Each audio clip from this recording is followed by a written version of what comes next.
দেখছেন MS travel presents Probash Kantho prime news. Multi tier levy mechanism জানুয়ারিতে কার্যকর হবে বলে ঘোষণা করেছেন মালয়েশিয়ার মানব সম্পদ মন্ত্রী স্টিভেন সিম। তিনি বলেন, প্রবাসীদের জন্য প্রক্রিয়াটি চূড়ান্ত করার আগে কিছু বিবরণ মন্ত্রণালয়, অর্থনীতি মন্ত্রণালয় এবং সংশ্লিষ্ট মন্ত্রণালয়ের দ্বারা যাচাই করা দরকার। বিশদ বিবরণে মন্ত্রিসভা বৈঠকে উপস্থাপন করার আগে বিভিন্ন স্তরে লেভির থ্রেশহোল্ডের মান এবং সূত্র অন্তর্ভুক্ত রয়েছে। উপস্থিত ছিলেন স্বরাষ্ট্রমন্ত্রী দাতুশ্রী সাইফুদ্দিন নাসুরশন ইসমাইল। তিনি বলেন, বিদেশি কর্মীদের ব্যবস্থাপনার বিষয়ে স্বরাষ্ট্র মন্ত্রণালয় ও মানব সম্পদ মন্ত্রণালয়ের মধ্যে একটি যৌথ কমিটির বৈঠকে MTLM নিয়ে আলোচনা হয়েছে। তিনি বলেন, প্রধানমন্ত্রী দাতুশ্রী আনোয়ার ইব্রাহিমের সভাপতিত্বে 6 মে ন্যাশনাল ইকোনমিক অ্যাকশন কাউন্সিলের সভায় MLTM উপস্থাপন করা হয় এবং সেখানে প্রধানমন্ত্রী এটিকে চালিয়ে যাওয়ার নির্দেশনা দেন।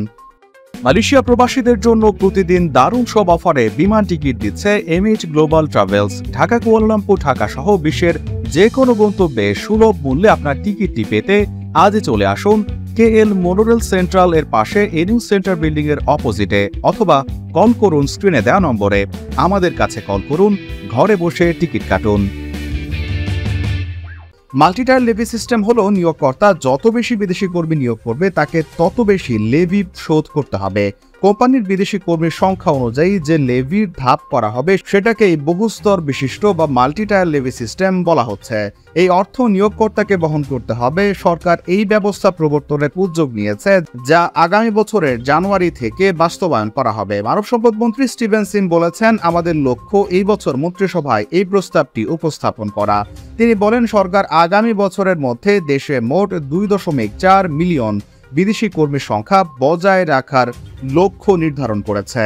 তিনি বলেন, বর্তমান সংখ্যাটি অনেক বেশি। মালয়েশিয়ার স্বরাষ্ট্র মন্ত্রণালয়ের রেকর্ড মতে এই বছরের 15 ফেব্রুয়ারি পর্যন্ত মালয়েশিয়ায় প্রায় 2.12 মিলিয়ন বিদেশি কর্মী রয়েছে।